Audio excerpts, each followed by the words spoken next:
ठीक है काका, काकी को पहुंचा देना। राम राम काका।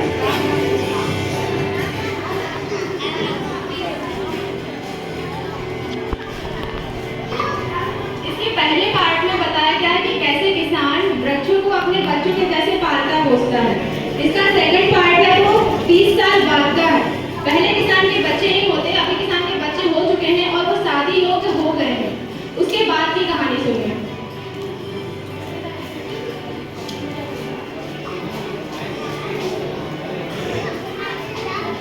कहाँ हो जी?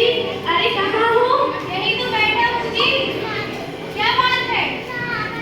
सुनते हो अपना बेटा बड़ा हो चुका है। अब उसकी उम्र शादी योग्य हो चुकी है।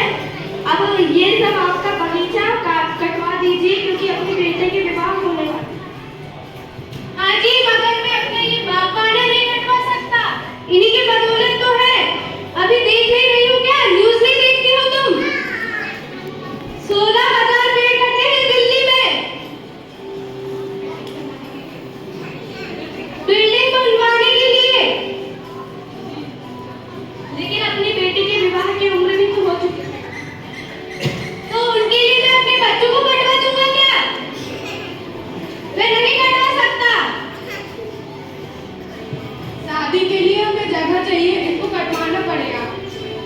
नहीं कटवा सकते इन्हें। आपकी ये झूठी हमदर्दी रहने दीजिए, इनको कटवाना पड़ेगा, नहीं तो यहाँ पर कोई व्यवस्था नहीं हो पाएगी। मैं नहीं कटवा सकता इन्हें, ये मेरी जान से भी बढ़ के है। मैंने इन्हें बचपन से पाला है। अभी हम 3 लोग हैं और यहाँ बहू बेटे आएंगे तो फिर यहाँ पर कैसे रह पाएंगे? घर तो बनाना पड़ेगा।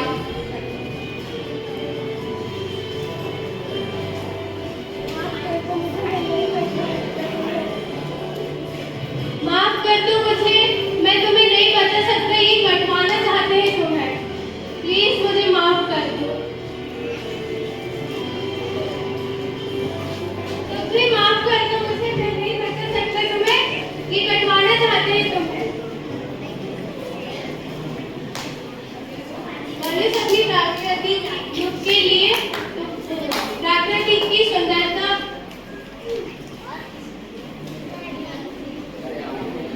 अपनी प्राकृतिक के लिए अपनी सुख सुविधाओं के लिए तुम्हें प्राकृतिक को नष्ट करना चाहते हैं।